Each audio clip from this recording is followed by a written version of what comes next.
Hello sir. Hello. Sir, आजकल हम देख रहे हैं कि एक केस है जो बहुत वायरल चल रहा है और बहुत ज़्यादा लोग उस पे बात कर रहे हैं। तो उसके रिगार्डिंग मैं आपसे कुछ सवाल पूछना चाहूँगा और मैं चाहता हूँ कि लोगों को पता चले कि ऐसे केसेस क्यों होते हैं, क्या प्रॉब्लम्स होती हैं ऐसे केसेस में।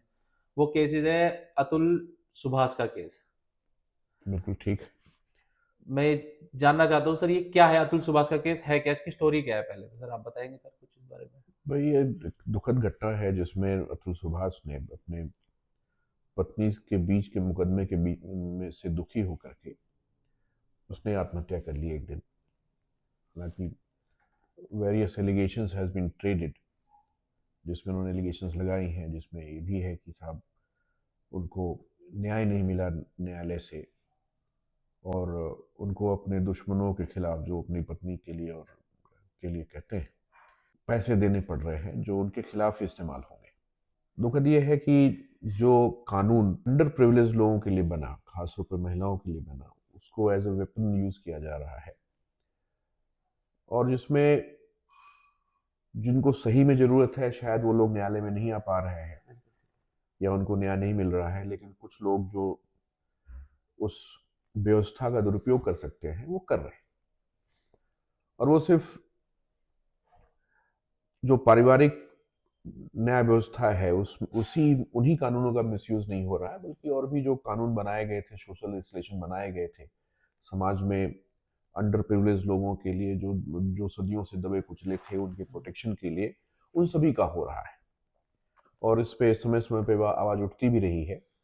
लेकिन जो एक फ्रेंजी क्रिएट किया जा रहा है कि साहब ये कानून ही गलत है, वो बहुत हद तक ठीक नहीं है। क्योंकि कानून जो बनता है वो सामान्य परिस्थितियों के लिए बनता है, जो एक एवरेज बिहेवियर रहता है, जो एवरेज प्रचलन रहता है, उसके रोकने के लिए बनता है। उसमें एक्सेप्शनल केसेस को नहीं लिया जाता है। अतुल सुभाष का केस एक एक्सेप्शनल केस है, जो कि बहुत सारे कारणों से एक दुखद घटना में जाके अंत हुआ उसका। अब मुकदमे में जो पारिवारिक न्यायालय है, जो पारिवारिक मुद्दे हैं, उनमें मेंटेनेंस का एक मुद्दा बहुत बड़ा हो जाता है। और उसमें दोनों पार्टीज उसमें लड़ती हैं आपस में, एक दूसरे के। देने वाला कोशिश करता है कम से कम दे, लेने वाला कोशिश करता है ज़्यादा से ज़्यादा ले। और उसमें बहुत बार आदमी अपनी इनकम भी छुपा लेता है, सही बात बताई नहीं जाती है कोर्ट में। और बहुत हद तक न्यायालय भी चीज़ों को सही मायने में देखने में कई बार अक्षम रह जाते हैं। लेकिन ऐसा नहीं है कि एक बार एक न्यायालय ने आदेश पारित कर दिया तो उस आदेश का पुनरावलोकन नहीं हो सकता, उस आदेश को दोबारा कोर्ट देख नहीं सकती है। ऑप्शंस रहते हैं कि आप अपील में चले जाएं, उसको अपलेट कोर्ट्स में चैलेंज कर लें, हायर कोर्ट्स में। लेकिन जो सबसे बड़ी समस्या है भारतीय न्यायालयों की, वो ये है कि समय बहुत लगता है। सही कहा। और इस मामले में उत्तर प्रदेश तो जहाँ पे इनका मुकदमा चल रहा था, खास तौर पे बदनाम है। हम्म। इनऑर्डिनेट डिले होने की वजह से प्रोसेस ही पनिशमेंट हो जाता है, रादर देन कि मुकदमा अपने आखिरी किसी पड़ाव पे पहुंचे और निर्णय सर, मैं ये भी पूछना चाहूँगा कि हो। इसमें अतुल सुभाष की जो वीडियो जो सोशल मीडिया पे चल रही है, उसमें उसने बताया 9 क्रिमिनल केसेस, 9 लीगल केसेस से वो बैटल कर रहा है, जिसमें 498 हो गया, डाउरी का हो गया, क्रुएल्टी का हो गया, मेंटेनेंस का हो गया, और उस बीच में उसने एक 302 का जिक्र भी किया, मर्डर का, जिसमें उसने ये बोला कि जो उसके फादर इन लॉ हैं, जो एक्सपायर हुए हैं, जो बीमारी से एक्सपायर हुए हैं, उसका मर्डर केस भी उस पे लग गया। तो क्या सर ये ऐसा होता है क्या सर, कि उसका 302 का मुकदमा उस पे लग गया, एक हस्बैंड पे, इन लॉज की डेथ का, जो कि बाद में ये प्रूव भी हुआ, उसने विड्रॉ भी किया कि उसके क्रॉस एग्जामिनेशन में उससे सवाल पूछा गया तो उसने बताया कि वो बीमारी से मरे हैं। उसके बाद भी उसने जैसे 302 का मुकदमा करा, उसने फाइट लड़ी लड़के ने, अतुल सुभाष ने। तो क्या उसके उसका कुछ उसका भुगतान कर पाएगा कि विड्रॉ कर लिया है और उसने फिर बैटल लड़ी 302 की, उसने जितने भी एलिगेशन होंगे झेले? नीरज, सवाल यह है कि इस बात से कोई डिनाबिलिटी नहीं है कि कानूनों का मिसयूज होता है। कहानियां झूठी सच्ची बनाई जाती हैं, उसके बेसिस पे मुकदमे तैयार किए जाते हैं, करीब लड़े भी जाते हैं। लेकिन ये भी सच्चाई है कि सही मुकदमे भी नहीं लिखे जाते बहुत बार। ठीक है, इसमें ठीक है 9 मुकदमे हुए, जिसमें एक जिसका आपने जिक्र किया फादर इन लॉ की डेथ का भी मुकदमा उस पे लगा दिया गया, और जिसके आधार पे उसको ट्रायल शायद फेस करना पड़ा। पूरी जानकारी तो मुझको नहीं है, जो आप बता रहे हो उसी बेसिस पे कह रहा हूँ। उसमें तो देखिए, जब जब भी मुकदमा गया कोर्ट के पास, या अगर जांच के लिए गया, तो जांच अधिकारियों को ही जांच करके उसमें क्लोजर रिपोर्ट लगा देनी चाहिए थी। सर ठीक मैं है। ये सॉरी मैं ये पूछना चाहता हूँ, जैसे किसी पे कोई फॉल्स केस लग जाए, जैसे 302 का इस पे फॉल्स केस था, तो इसके लिए क्या कर सकता है इंसान? इसके लिए क्या एक इंसान कर सकता है कि उस पे झूठा केस लग जाए और फिर वो बाद में प्रूव हो जाए कि ये झूठा ही था, या वो विड्रॉ कर ले कि हाँ पता चल जाए कोर्ट को भी ये झूठा फेक केस था, तो इसके लिए फिर क्या कर सकता है वो? देखिए, एक तो व्यवस्था होनी चाहिए जो कि नहीं है, कि अगर किसी के ऊपर झूठे आरोप लगते हैं और उस आरोप में बरी होता है, ऐसे झूठे आरोपों को रोकने के लिए एक तरीका ये हो सकता है कि न्यायालय जिसने जो मुकदमा किया है उस पर जुर्माना लगाए, और उसके जो भी समय और एक्सपेंसेस हुए हैं उसकी भरपाई कंप्लेनेंट से कराई जाए, अगर झूठा मुकदमा पाया जाता है। लेकिन अभी तक ऐसा कोई प्रेसिडेंस बहुत दिखता नहीं है जिसमें न्यायालयों ने अपनी मर्जी से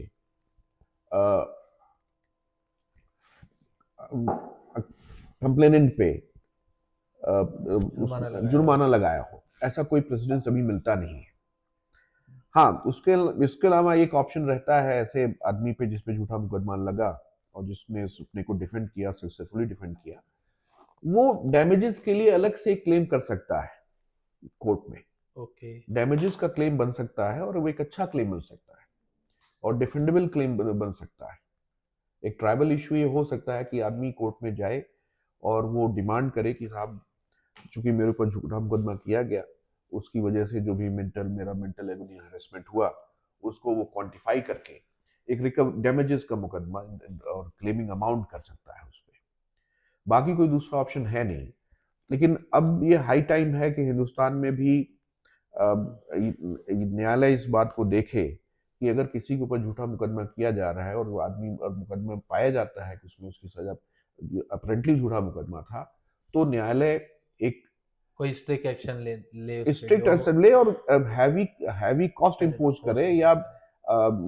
जो आदमी इस तरह के मुकदमे में उलझाया गया जिसको, उसको उसको कंपनसेशन दिलाए।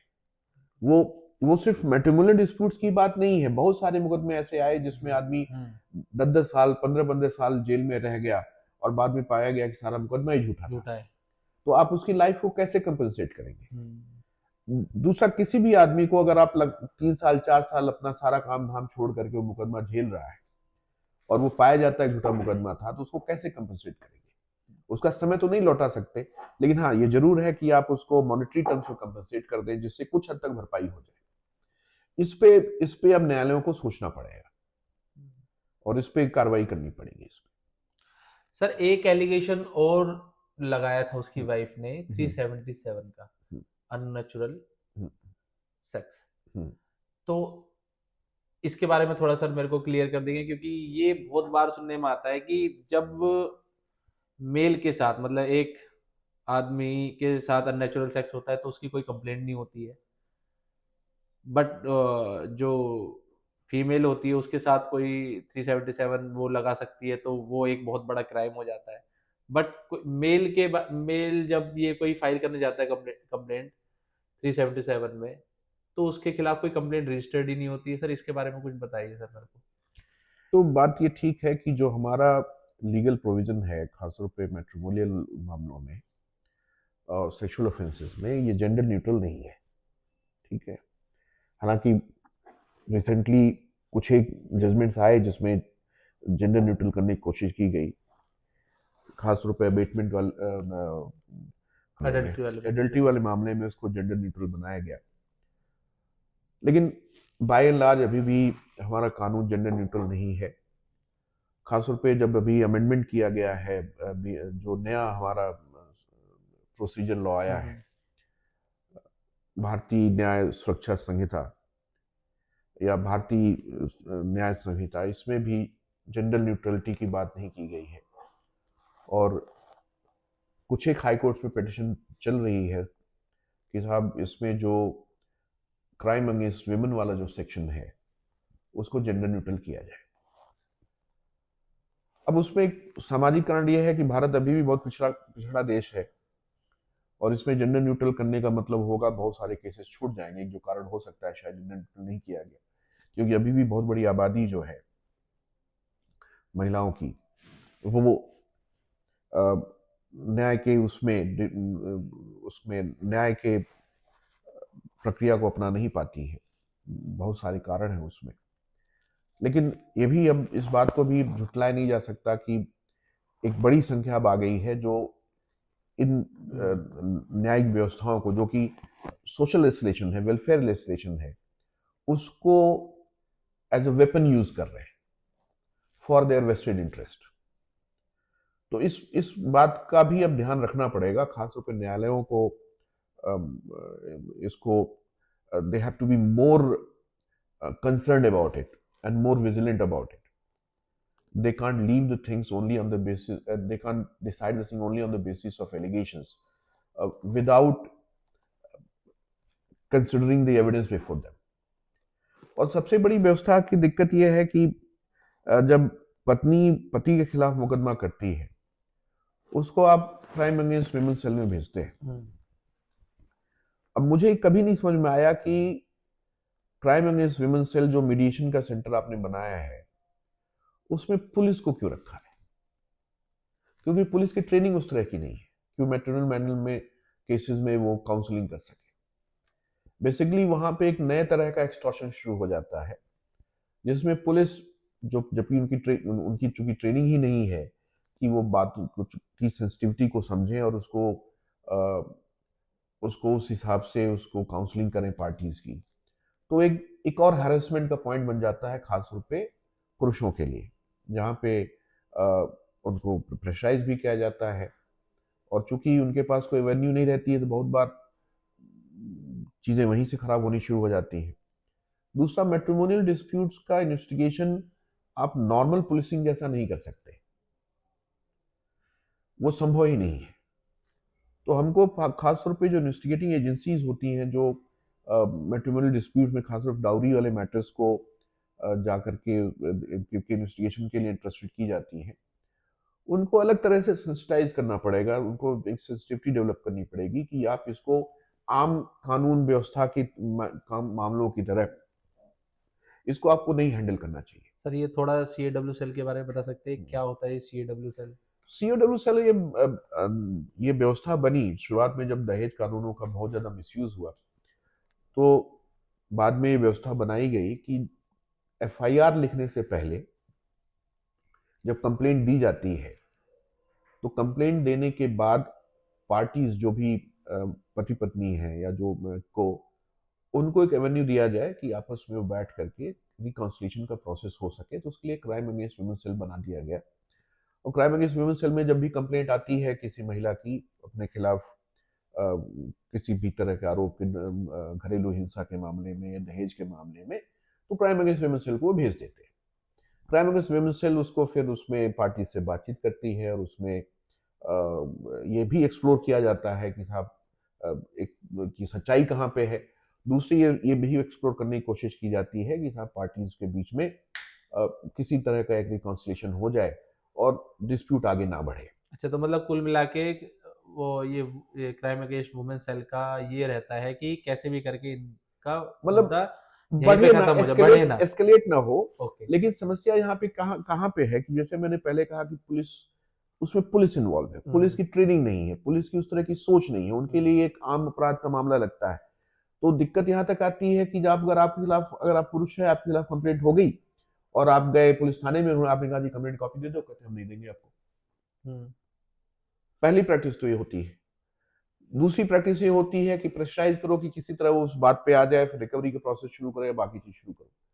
तो जो लोग उस चीज के लिए ट्रेंड नहीं है, जिनके लिए जो इसको सिंपली ट्रीट करते हैं कि जैसे भी कोई सामान्य अपराध है, उस अपराध की कैटेगरी में ट्रीट करते हैं, तो दे कांट हैंडल इट।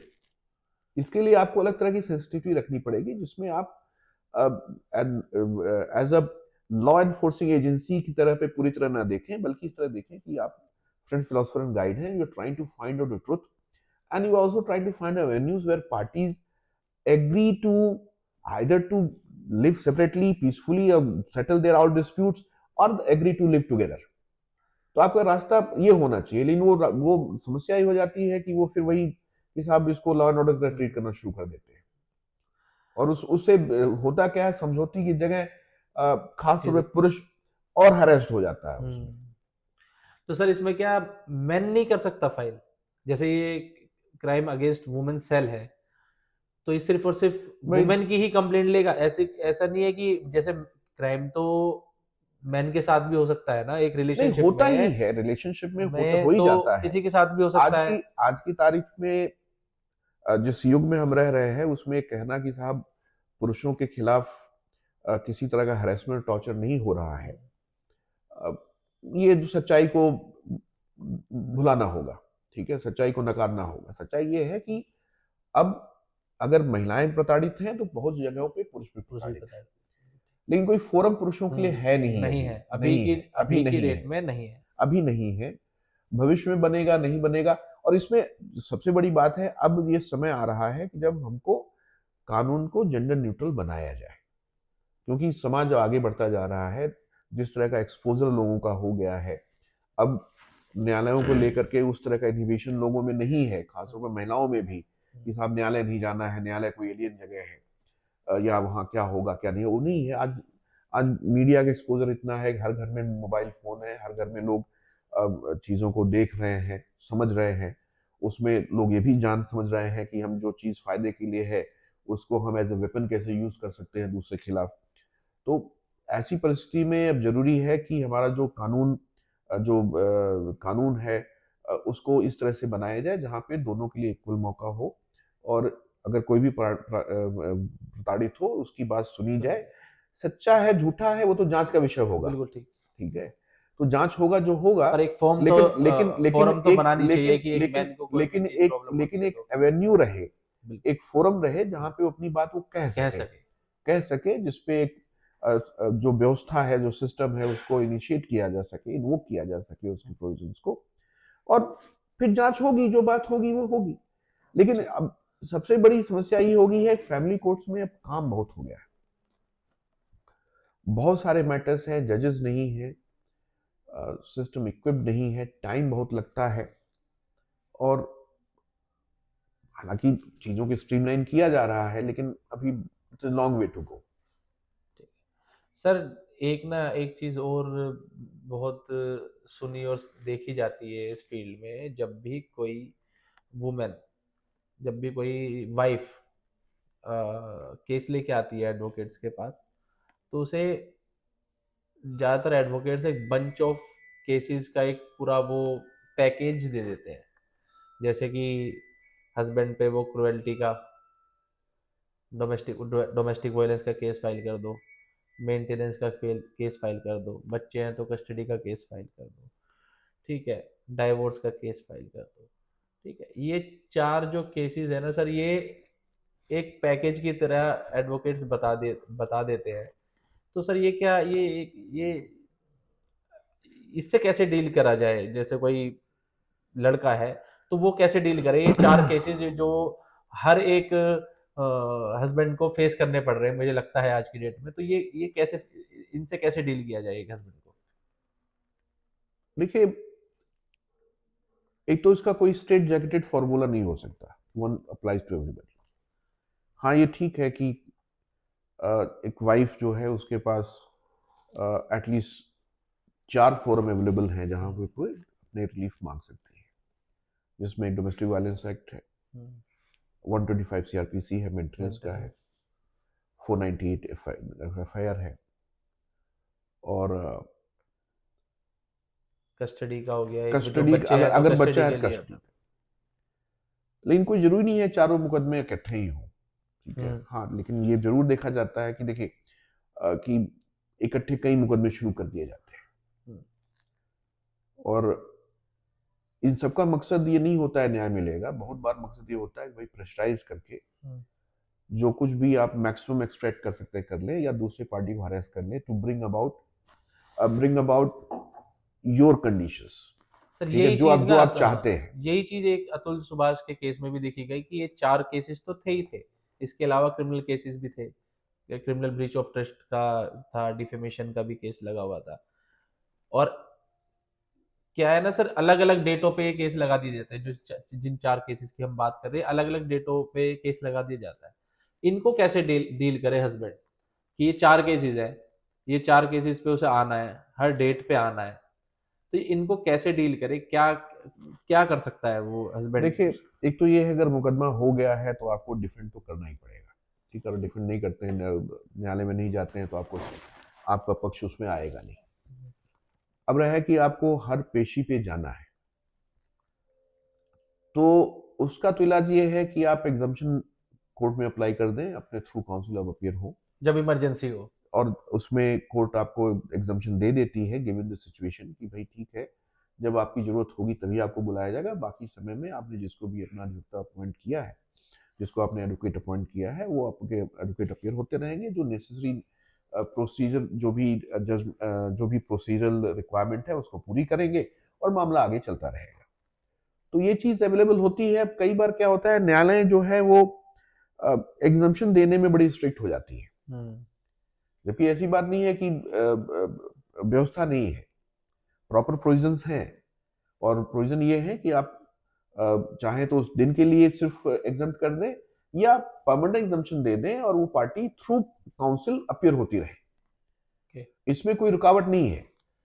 सिर्फ एक ही शर्त होती है कि साहब, जो पार्टी, अगर कोई क्रिमिनल केस है, किसी क्रिमिनल केस है हस्बैंड के खिलाफ, तो सिर्फ एक ही कंडीशन होती है कि आदमी अपनी आइडेंटिटी डिस्प्यूट नहीं करेगा कभी, और वो थ्रू काउंसिल अपीयर होता रहेगा, मैटर को डिले करने की कोशिश नहीं करेगा।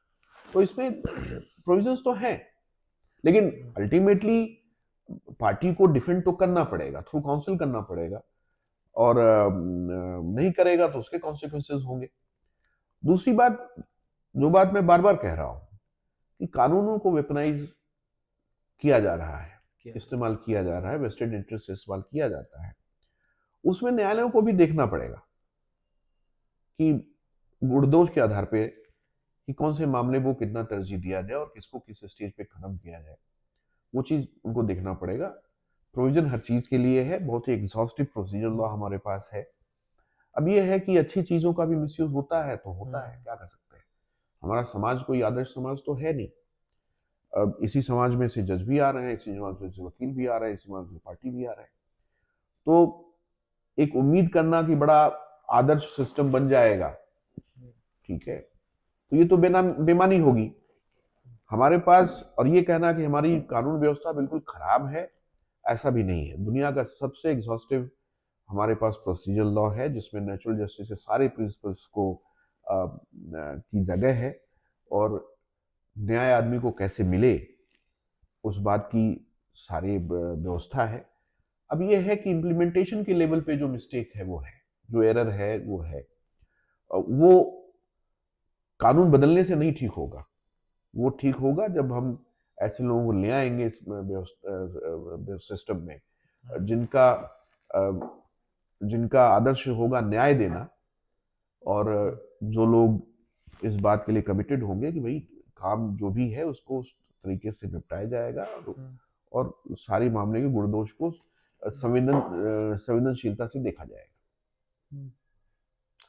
सर मैं जैसे ये भी पूछना चाहता हूँ कि जैसे जिस पैकेज की हम बात कर रहे हैं कि 4 या 5 केसेस हैं ये, जो एक वाइफ अपने हस्बैंड पे लगाती ही है, तो ऐसे कोई हस्बैंड के पास भी ऐसा कुछ लीगल रेमेडी है कि हाँ भाई वो भी अपनी वाइफ से डिमांड कर सकता है, और वो भी ऐसे केस डाल सकता है कि उसके साथ कुछ गलत होता है तो, जैसे क्रुएल्टी तो दोनों के केस में होती है, वाइफ के केस में भी होती है, हस्बैंड के केस में भी होती है, तो ऐसा है कि डोमेस्टिक वायलेंस का केस हस्बैंड भी डाल सकता है? डोमेस्टिक वायलेंस का केस हस्बैंड तो नहीं डाल सकता है, क्योंकि जेंडर न्यूट्रल फिर वही है, जेंडर न्यूट्रल नहीं है। और उसके नाम से ही साफ है कि साहब domestic prevention of domestic violence against women, तो नाम से ही साफ है कि जेंडर न्यूट्रल नहीं है। हस्बैंड क्रुएल्टी के ग्राउंड पे डिवोर्स मांग सकता है, क्रुएल्टी के ग्राउंड पे? क्रुएल्टी ग्राउंड पे डिवोर्स मांग सकता है। इसमें क्रुएल्टी इस बात की भी शामिल है कि अगर वाइफ हस्बैंड के खिलाफ एफआईआर कर देती है, तो ये अच्छा ग्राउंड है कि हस्बैंड जो है उस ग्राउंड पे डिवोर्स मांग ले। सेक्शन 125 सीआरपीसी में भी ये है कि हस्बैंड मेंटेनेंस मांग सकता है अगर वो अपने आप को मेंटेन करने के काबिल अच्छा, नहीं है। मेंटेनेंस मांग सकता मेंटेनेंस है। मांग सकता है, ओके। क्योंकि वहां पे वर्ड स्पाउस यूज किया गया, तो स्पाउस मतलब दोनों, हस्बैंड वाइफ दोनों हो सकते हैं। ओके, हाँ, ठीक है। तो और अब कस्टडी के बाकी लिए भी सर मेरे को लगता है कि कस्टडी के लिए भी कस्टडी बच्चे की कस्टडी वो देखी कस्टडी जाती के है। मामले में दो तरह से देखा जाता है। जहां पे बच्चा बहुत छोटा है वहां तो माँ से अलग नहीं बिल्कुल, करते हैं, बिल्कुल। अनलेस अनटिल की बहुत ही कंपेलिंग सर्कमस्टांसेस हैं जिसमें अब ये एस्टेब्लिश कर पाए कि मदर जो है वो बच्चे की देखभाल के काबिल नहीं है, छोटे, बहुत छोटे बच्चों का। और अगर बच्चा 12, 13, 14 साल का है तो उसमें न्यायालय जो है वो बच्चे की प्रायोरिटीज को देखती है और बच्चा की को सुनती है, बच्चे को सुनती है, और बच्चा जिस तरफ कहता है उस तरफ जाती है। ऐसा कस्टडी तो के नहीं है मामले सर में ये कि ऐसा कस्टडी में? यूनिलैटरल कुछ नहीं है अच्छा, कि आपने ठीक। मांग लिया और मिल गया। लेकिन जहां पे बच्चा छोटा है, बहुत छोटा है, वहां प्रेफरेंस माँ को है। लड़कियों के मामले में भी माँ को प्रेफरेंस है। हाँ, वहां पे आपको एक्स्ट्राऑर्डिनरी कंपेलिंग सिचुएशन बतानी पड़ेगी कि साहब she is not able to maintain her child और herself for the mental, physical और इकोनॉमिक रीजंस। तो मतलब कुल मिला के हम देखे जाए तो एक मेंटेनेंस का केस भी डाल सकता है हस्बैंड। और क्रूएल्टी कस्टडी ग्राउंड के पे लिए डिवोर्स भी मांग सकता है। क्रुएल्टी के लिए भी हाँ, वो मांग सकता है, डाइवोर्स मांग सकता है। और जो है कस्टडी जो है वो अपने बच्चे की कस्टडी भी मांग सकता है। कैसे ऐसा मांग नहीं है सकता कि कस्टडी हमेशा माँ को ही मिलेगी, ऐसा कुछ है? नहीं नहीं, है। नहीं, नहीं, जहाँ पे बच्चा सोचने समझने के काबिल है, खासतौर हम्म, पे 8, 9, 10 साल से जब ऊपर हो जाता है, हम्म, तो वहां पे कोर्ट बुला लेती है। और कोर्ट बुला करके, जो मेरा अनुभव यही है हम्म। कि कोर्ट बुला लेती है और कोर्ट बुला के बच्चे से पूछती है कि भाई, समझने की कोशिश करती है कोर्ट को कि बच्चा किस तरफ जाना चाहता है। और अगर बच्चा कोई इंक्लिनेशन दिखाता है तो कोर्ट उसको मानती है। वहां पे बच्चे की जो भी बच्चे का से निकल के आती है बात, उस बात को प्रेफरेंस दिया जाता है। वहां पे कोई स्ट्रेट फॉरवर्ड नहीं है कि आपको माँ ने मांगा और उनको मिल गया। ठीक है सर। अभी एक न्यूज़ आई है कि अतुल सुभाष की वाइफ को और इन लॉज को, जो उसके ब्रदर इन लॉ हैं और जो उसकी सास है, इन तीनों को अरेस्ट कर लिया गया है। तो क्या सर उसको, जो उसने अपनी लास्ट विशेस बताई हैं एक तरह से, जो 40 पेजेस का सर सुसाइड नोट था शायद, आई थिंक ना, तो उसमें उसने लास्ट विशेस जो बताई है, तो क्या ये पॉसिबल है उसकी वो सारी लास्ट विशेस पूरी हो सके? ऐसी ये पॉसिबल है? देखिए नीरज, एक तो बात सीधी, कानून इमोशन से नहीं होता, ठीक बिल्कुल। है। कानून एक लार्जर एस्पेक्ट देख के बनता है। अतुल सुभाष का केस एक एक्सेप्शनल केस बन गया क्योंकि ही कमिटेड सुसाइड। उसके आधार पे सिर्फ एक एक्सेप्शनल केस के बेसिस पे सारा सिस्टम चेंज नहीं होगा, क्योंकि अतुल सुभाष एक अकेले थे, और लोग हैं जो और भी सफर कर रहे हैं। बहुत लोग ऐसे हैं जिसमें महिलाएं भी हैं जिनके पास कोई रिसोर्सेज ही नहीं। जुडिक्शन का मामला जो बनता है वो प्रोविजन ये किया गया अमेंडमेंट करके कि जहाँ पे महिला रहती है वहाँ पे उसको जुडिक्शन वो चेंज कर सकती है। और जो नॉर्मल जुडिक्शन चुनने का जो प्रोसीजर है, जहाँ पे ऑफेंस हुआ है, वो जगह होगी एज ए जुडिक्शन केस के ट्रायल के लिए। उस चीज़ को बाईपास किया गया। और अगेन हमको ध्यान रखना पड़ेगा कि सोशल लेजिस्लेशन मैटर है, ठीक है, सोशल वेलफेयर केस है, वेलफेयर लेजिस्लेशन है, जिसमें जो समाज में महिलाओं की स्थिति है उसको ध्यान में रख के बनाया गया था। ये भी है कि ठीक है, इसको एज ए वेपन यूज किया जा रहा है, हरेस करने के लिए यूज किया जा रहा है, और जुडिक्शन कहीं का कहीं बना दिया जाता है। और जहाँ पे कुछ हुआ भी नहीं होता, वहाँ जुडिक्शन सिर्फ इस बेसिस बना दिया जाता है कि साहब मेरा एड्रेस यहाँ पे है। ये भी हो सकता है कि वहाँ पे जो जिसने जुडिक्शन पे केस किया वहाँ रहता ही नहीं हो, रहता कहीं और हो, कहीं पे उसने जुडिशन यहाँ पे बना के केस कर दिया। सर ऐसे ऐसे ऐसे केसेस भी आते हैं, ऐसे अच्छा। केसेस भी आते हैं, ऐसा नहीं है। जुडिशन का चुनाव अब फैमिली डिस्प्यूट्स के मामले में एक बहुत बड़ा सवाल बन गया है कि घटना कहीं और हुई, आदमी कहीं और रह रहा है, मतलब महिला कहीं और रह रही है, मुकदमा कहीं और कर दिया है। और चूंकि टिल्ट इस लेजिस्लेशन का विमेन के फेवर में है, तो आदमी को, जो पुरुष है, उसको वहां जा उस जगह पे जाकर के लड़ना पड़ रहा है जहां पे कुछ हुआ ही नहीं। दूसरा क्या है कि वो उसके लिए हरेसमेंट ही, वहां जाना ही हरेसमेंट है। लेकिन सिर्फ एक आदमी के एक्सेप्शन पे नहीं हो सकता ये। सर ये जुरिडिक्शन इन केसेस में हम्म। क्या कैसे डिसाइड होती है, सर बताएंगे? जैसे मैंने कहा कि जुडिक्शन, देखिए नॉर्मल केसेस में जुडिक्शन वहां डिसाइड होती है जहां पे पार्टीज रहती हैं, हम्म, और जहां पे जिस घटना का वर्णन किया जा रहा है, जिस चीज का एलिगेशन लगाया जा रहा है, वो घटना वहां पे हुई हो। लेकिन अ, महिला के खिलाफ अपराध के मामलों में जुडिक्शन वहां करने का प्रावधान बन गया कि जहां पे महिला कह रही हो कि मैं रहती हूं। ठीक है। अब उस प्रावधान का इस्तेमाल करके इसका मिसयूज हो रहा है। बट इस केस में तो शायद वो जौनपुर में ही रहती थी ना उसकी वाइफ, नहीं, और जौनपुर में उसके पेरेंट्स रहते थे। उसके पेरेंट्स रहते थे। पेरेंट्स रहते थे, ओके। पेरेंटल घर वहां पे था, तो उस बेसिस पे वहां पे कर ठीक है। दिया। अच्छा सर, एक चीज़ और, ये इनके इसकी लास्ट विश में ये भी था कि उसका जो सुसाइड नोट है वो एज ए एविडेंस ट्रीट हो। तो क्या सर ये पॉसिबल है कि किसी का suicide note as a evidence treat किया जा सकता है इन केसेस में? देखिए, ये केस उस तरह का केस नहीं जिसमें एविडेंस की ट्रीट हो। Right. It can't be read as a dying declaration. Okay. Okay. ठीक है, he had grievances, he has suffered in life, he committed suicide. Legal उसमें कैसे देखा जाएगा, वो ट्रायल का मामला है। अबेटमेंट ऑफ सुसाइड में वो ट्रायल का मामला है। वो ट्रायल में जब देखा जाएगा तो इसमें अ, ये जो वीडियो आई है उस पे he appears to be very charged. तो हम ये भी नहीं कह सकते कि he was free of any prejudices. Okay. Right. उनके अपने परसेप्शंस थे, उनको लग रहा था कि he is being victimized. Victimize होने में कितनी सच्चाई है, कितना इमोशनल उसमें एग्जैगरेशन है, कोई नहीं कह सकता आज की तारीख में। और जब न्यायालय उसको देखेगी तो उस हिसाब से नहीं देखेगी, न्यायालय देखेगी जो हार्ड फैक्ट सामने पे है। ओके। तो उस हिसाब से देखा जाएगा कि अबेटमेंट क्या उस लेवल का था जहाँ पे आदमी जाके सुसाइड कर ले, ना कर ले। क्योंकि सुसाइड के लिए अबेटमेंट सुसाइड का बड़ा सिंपल पैरामीटर है कि साहब ऐसी परिस्थिति क्रिएट हो जाए जिसमें आदमी के पास सुसाइड करने के अलावा कोई और रास्ता नहीं था। जो सिंपल तरीके से, जो सबसे साधारण व्याख्या है वो ये है कि आदमी को इतना मेंटली फिजिकली टॉर्चर किया गया कि इसके पास कोई और ऑप्शन नहीं बचा था कि इसके अलावा कोई अपना जीवन ले ले खुद ही।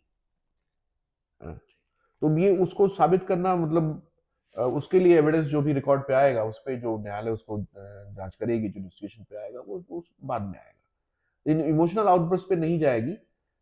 ठीक है। एक इससे एक बात, अतुल सुभाष के केस से एक बात तो आई है कि पुरुष भी प्रताड़ित हो रहे हैं। बिल्कुल। और अब इससे एक माहौल बन रहा है कि अब सही समय है जहां हाई पे टाइम है कि कुछ कोई। जहां पे जो हमारे एग्जिस्टिंग कानून हैं उसमें ऐसे सुधार किए जाएं जो कि पुरुषों की बात के सुनने के लिए एक विंडो खोलें। ठीक है। बिना इस बात को डिनाई किए हुए कि अभी भी बहुत बड़ी संख्या में महिलाएं जो हैं वो घरेलू हिंसा के शिकार हैं, और वो न्यायालय तक नहीं पहुंच पा रही है। लेकिन अब एक बैलेंस करने का समय आ गया है जहां पे एक रास्ता खोजा जाए। जैसे निर्भया केस हुआ तो एक कानून बना कि यौन अपराधों के मामलों में क्या प्रोसीजर बनाया जाए। इसी तरह बहुत साल पहले विशाखा मथुरा दास केस हुआ था जिसमें फिर जिसमें सुप्रीम कोर्ट ने गलती की थी और विक्टिम के स्टेटमेंट नहीं माना था। बाद में चेंजेस हुए, तो ठीक है, एक्सेप्शनल केसेस आते हैं, चेंजेस होते हैं, लेकिन एक्सेप्शनल केसेस में चक्कर में हम एक लार्जर पर्सपेक्टिव को नहीं भूल सकते। ये महिलाओं के पक्ष में जो कानून बने वो एक परिस्थिति में बने थे, और मिसयूज बहुत हुआ। अब तो बहुत कम हो गया है, बहुत सारे प्रोटेक्शन हो गए हैं। अदरवाइज एक जमाने में तो साहब नाम लेना ही काफी था और 6-6 महीने तक बेल नहीं होती थी। तो न्यायालयों ने प्रगति की है, ऐसी बात नहीं है। तो सर कानून क्या अब केसेस में जैसे कोई ये एफआईआर दर्ज हो जाती है डाउरी की, देखिए, ठीक है पहले तो तो अब तो डाउरी की सीधी एफआईआर दर्ज होती ही नहीं है। ओके। पहले वो क्राइम अगेंस्ट ह्यूमन सेल में जाएगा, कंप्लेंट होगा, एक्सप्लोरेशन ऑफ पॉसिबिलिटी होगी। अगर वहां पे बात नहीं बनती है हाँ। तब जाकर के एफआईआर दर्ज होती है। एफआईआर के में भी अगर चूंकि इसमें सजा 7 साल है, मैक्सिमम पनिशमेंट जो है, तो अरनेश कुमार की जजमेंट के हिसाब से अगर आप इन्वेस्टिगेशन ज्वाइन कर रहे हैं तो आपको अरेस्ट करने की गुंजाइश कम हो जाती है। लेकिन अब यहाँ पे एक दूसरा पक्ष है कि चूंकि आईओ के हाथ में बहुत कुछ होता है, तो आईओ उसको ग्राउंड बना लेता है हरेसमेंट करने के लिए, और उसमें भ्रष्टाचार को भी का एक जो पक्ष है, जो है वो उसको भी देखना पड़ेगा कि वो फिर उगाही का साधन बन जाता है, और उसमें देखा जाता है कि पुरुष कितना पे कर सकता है। सर ये अरनेश कुमार की गाइडलाइंस के बारे में थोड़ा बताइएगा। अरनेश कुमार के मामले में Arnesh Kumar versus state of Bihar के मामले में सुप्रीम कोर्ट ने एक गाइडलाइन पास किया कि जहां पे उन अपराधों में जहां पे सजा 7 साल या उससे कम है, इन्वेस्टिगेटिंग ऑफिसर जो है वो तुरंत अरेस्ट नहीं करेगा, वो उसको 41A का नोटिस देगा ज्वाइन कराने के लिए। और अगर वो ज्वाइन नहीं कर रहा है, किसी कारण से लगता है कि साहब अगर हम उसको नोटिस देंगे यार उसको एक्सकॉन्ड कर जाएगा, एविडेंस डिस्ट्रक्ट कर देगा, तो उसको अरेस्ट करने के लिए कारण बताना पड़ेगा। कारण कारण बताना पड़ेगा कि इसको अरेस्ट क्यों किया जा रहा है। अगर कारण नहीं है तो उसका अरेस्ट फिर इलीगल है। ओके। लेकिन अब जैसे बाकी चीजों का मिसयूज होता है, वैसे इसका मिसयूज होता है। जैसे मैट्रिमोनियल डिस्प्यूट के मामले में जो चीज नहीं होती है वो भी कहानी बना के कर दी जाती है, लिख दी जाती है, हम्म। और फिर उसका मिसयूज होता है। और वो तब लिख जाती है जब पार्टीज उस सिचुएशन में होती भी नहीं है, तभी कहानी लिख दी जाती है। हाँ, ये बात जरूर कहा जा सकता है कि वकील लोग भी बहुत बार इनोवेटिव हो जाते हैं, लेकिन प्लीडिंग करने के मामले में इस बात का डिनाइबिलिटी नहीं है। लेकिन जो पार्टी कहती है, पार्टी आती है कहती है साहब हमको स्ट्रॉन्ग केस चाहिए, वो कहते साहब हमको अब ऐसा केस चाहिए जिसमें कुछ हो जाए, जबकि वकील को पता होता है कि साहब नहीं बन रहा है, जो अपराध बनाने की कोशिश कर रहा नहीं बन रहा है। लेकिन जो पक्ष आता है उसके पास वो रिवेंज के मूड में होता है, तो उसमें फिर लिखा जाता है, बहुत सारी कहानियां बनाई जाती हैं जो होती भी नहीं, जो कि बाद में एस्टेब्लिश करना मुश्किल हो जाता है। लेकिन इनिशियल दौर में ट्रायल के स्टेज पे तो हरेसमेंट हो जाती है, तो ये चीज है, ये सच्चाई रहेगी। तो कहीं ना कहीं सर इसमें एडवोकेट्स का भी कहीं रोल आता है कि इसको कहानी देखिए, को ज्यादा होता बढ़ाने। है, सुप्रीम कोर्ट ने भी बहुत बार पॉइंट आउट किया कि बहुत मामले में तो वकील लड़ रहे होते हैं। हाँ, और एज ए प्रोफेशनल मैं तो डिस्करेज करता हूँ इस बात को कि साहब बात कहीं, क्योंकि बहुत बार ऐसा हो जाता है कि जो पार्टी समझौता भी करना चाहती है, और चूंकि भाषा इतनी खराब हो जाती है प्लीडिंग में, कुछ बात पे उनका समझौता नहीं बन पाता है। तो हमको एज ए प्रोफेशनल भी एक लाइन ड्रॉ करनी पड़ेगी कि आप किस एक्सटेंट तक जाएंगे। हो सकता है कुछ हद तक प्रोफेशनल सर लॉस हो। ऐसा भी तो हो सकता है कि पार्टीज ही बोलती हो एडवोकेट से कि ये चीजें लिखी ये लिखे ये चीज लिखो या ऐसी चीज लिखो, देखिए ये स्टोरी देखिए ऐसे थी। हम लोग भी क्या है कि हम सिर्फ वकील नहीं है, हम भी समाज का हिस्सा है। तो हमको पार्टीज को इस बात के लिए डिस्करेज करना चाहिए कि साहब एक्स्ट्रा उसको एक्सेजरेटेड लिखा जाए, और ये जरूर बताना चाहिए कि जो आप लिखवा रहे हैं हम्म, वो आपको साबित करना पड़ेगा, बिल्कुल। और अगर साबित नहीं होगा तो आपका पूरा मुकदमा फेल हो जाएगा। तो सही जरूरी ये है कि आप सच्चाई पे अटके जिसमें आपको रिलीफ मिले कुछ। ये ना हो कि आप कहानी बढ़ा चढ़ा के लिखने के चक्कर में आपको जो मिलना था या जो रिलीफ मिलनी थी वो रिलीफ भी ना मिले। तो हमको ये भूमिका निभानी पड़ेगी, बड़ा मुश्किल काम है, लेकिन ऐसा नहीं है कि संभव है। सर मैं एक दोबारा ये क्वेश्चन पूछना चाहूंगा। अतुल हाँ। सुभाष के केस में उसने वीडियो में ना एक जगह ये बताया कि उसकी वाइफ ने उससे बोला कि जब वो हियरिंग पे आया, कोर्ट की हियरिंग पे आया, तो उसने बोला कि तुमने सुसाइड नहीं की क्या। तो उसने बोल तो अतुल सुभाष ने ये रिप्लाई दिया कि जो मैं सुसाइड कर लूंगा तो तुम्हारे खर्चे कैसे चलेंगे। तो उसकी वाइफ का कहना था ये उसके वीडियो में कि जो मेरे खर्चे तुम्हारे माँ बाप पूरे करेंगे। तो ऐसा होता है क्या सर कि जो जैसे मेंटेनेंस का वो वाइफ मेंटेनेंस क्लेम करती है और हस्बैंड एक्सपायर हो जाता है, जैसे इसी के केस में मान लेते हैं अतुल सुभाष ने सुसाइड कर ली, तो क्या उसके माँ बाप मेंटेनेंस देंगे? देखिए, इसमें दो पक्ष है। एक तो ये है कि मेंटेनेंस उसको मिलेगी नहीं मिलेगी, नंबर एक। दूसरा क्या है कि इनहेरिटेंस मिलेगा कि नहीं मिलेगा, राइट। जहां तक मेंटेनेंस का सवाल है तो वो father in law mother in law से नहीं ले सकते, इन लॉ से नहीं ले सकते। रह गई इनहेरिटेंस का सवाल, तो इनहेरिटेंस सवाल में अगर इन केस पेरेंट्स की डेथ होती है, किसके पेरेंट्स की डेथ? लड़के के लड़के के पेरेंट्स की पेरेंट्स की डेथ। डेथ होती है, उस स्थिति में अगर वाइफ का डिवोर्स नहीं हुआ है, मुकदमा भी चल रहा है, तो जो कुछ भी इनहेरिटेंस लड़के के पास आएगा जो प्री डिसीज्ड है, वो उस पे वाइफ पे भी आएगा। क्योंकि इस पे लॉ ओके क्लियर नहीं है कि साहब अगर वाइफ के साथ डिस्प्यूट हो तो इनहेरिटेंस का क्या होगा, ओके, ठीक है। राइट।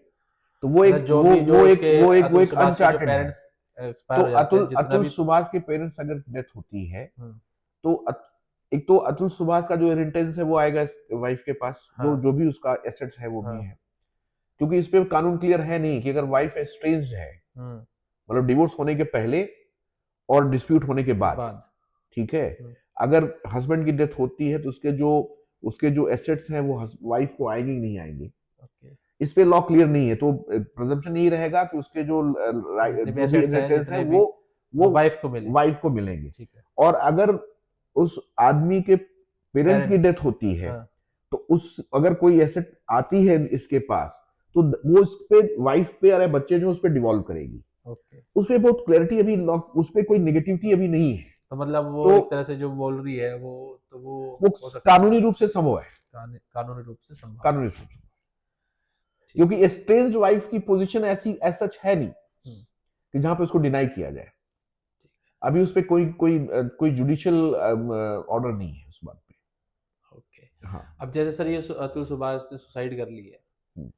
तो इसके कौन कौन से केस है जो अभी चलते रहेंगे और कौन कौन से केस है जो बंद हो जाएंगे, क्योंकि सुसाइड कर लिया है, केस तो खत्म हो सारे गया, तो केस बंद हो जाएंगे। सारे ही केस बंद हो जाएंगे? वो केस चलेंगे जिसमें अगर अगर जो इसके खिलाफ अकेले केस हैं वो सारे बंद हो जाएंगे। अच्छा। हाँ, कुछ पर बचा जैसे ही नहीं, आप जो कॉज ही नहीं आप बचा। जो मेंटेनेंस वाला बोल रहे हो आपके वो भी खत्म हो गया, वो भी खत्म हो जाएंगे? क्योंकि वो भी खत्म हो गया। तो वाइफ को अलग केस डालना पड़ेगा, आप कहना चाह रहे हो कि उसकी वाइफ कोई अलग केस डालेगी तभी जाके उसको वो सारे अगर राइट्स मिलेंगे? अगर उसको इनहेरिटेंस का राइट जो भी एसेट्स हैं अतुल सुभाष के इसको नहीं आते हैं, हम्म। तो उसके लिए डाल क्योंकि सकती है। जैसे इसकी लास्ट विश में सर एक ये भी था कि केस खत्म नहीं होना चाहिए पूरा, ये केस आगे तक चलना चाहिए, नहीं, और जब जो भी जब फैसला है जब वो। जब जब दूसरी पार्टी नहीं है तो सारे केसेस अबेट हो जाएंगे उसके। ऐसा नहीं हो सकता उसके उसके उसके बिहाफ पे कोई उसके ब्रदर या फिर उसके इट इज ये चीज समझने को, ये प्रॉपर्टी डिस्प्यूट नहीं है, ये ओके। मैट्रिमोनियल डिस्प्यूट है। हम्म।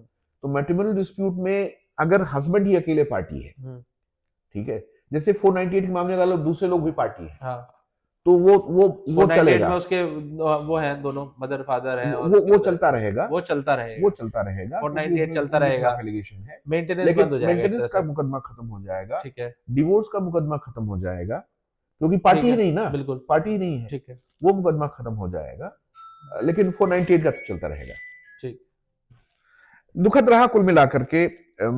और ये दिखाता है, अतुल सुभाष का एग्जाम्पल ये दिखाता है कि there is something rotten in the system and that needs to be addressed सारे सारे लेवल पे, इन्वेस्टिगेशन के लेवल पे, कोर्ट के लेवल पे, ठीक है, जिसमें हम लोग भी शामिल हैं, प्रोफेशनल्स भी शामिल हैं। हमको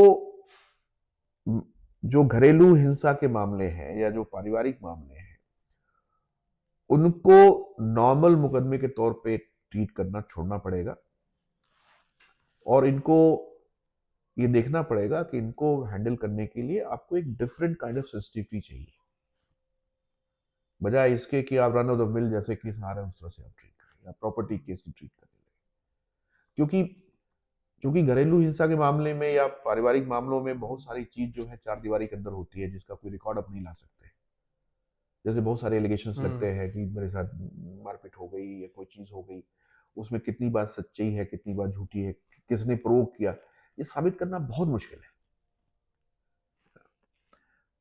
और क्या परिस्थिति थी, किस परिस्थिति में कोई घटना हुई, तो इसमें उसको साबित करना बहुत मुश्किल है।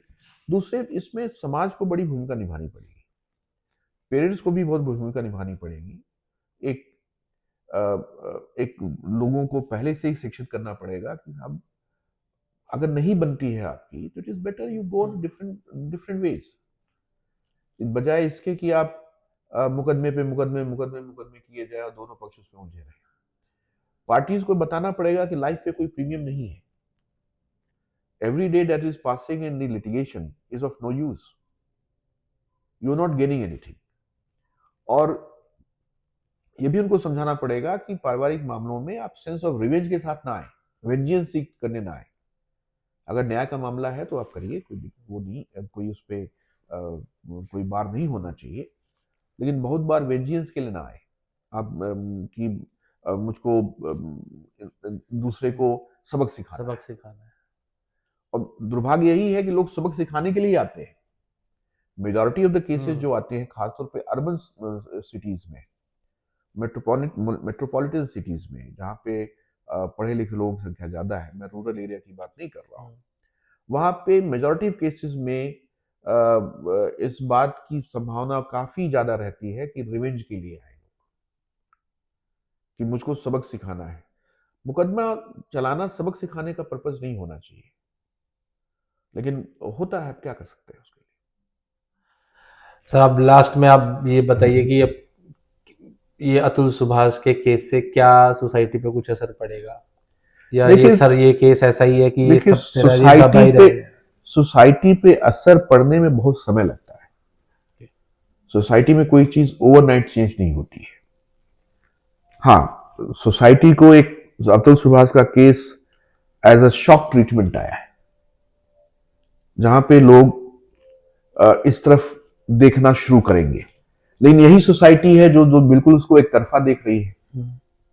जो आज माहौल है ट्विटर पे या बाकी सोशल मीडिया प्लेटफॉर्म पे, वो माहौल बिल्कुल एक तरफा है, जिसमें ऐसा कहा जा रहा है कि सारे पुरुष ही पीड़ित हो गए। हमको एक बैलेंस अप्रोच रखना पड़ेगा, ठीक है। खासतौर पे वो लोग जो कानून को जानते हैं, समझते हैं, प्रोसीजर को समझते हैं, उनको एक बैलेंस अप्रोच रखना पड़ेगा।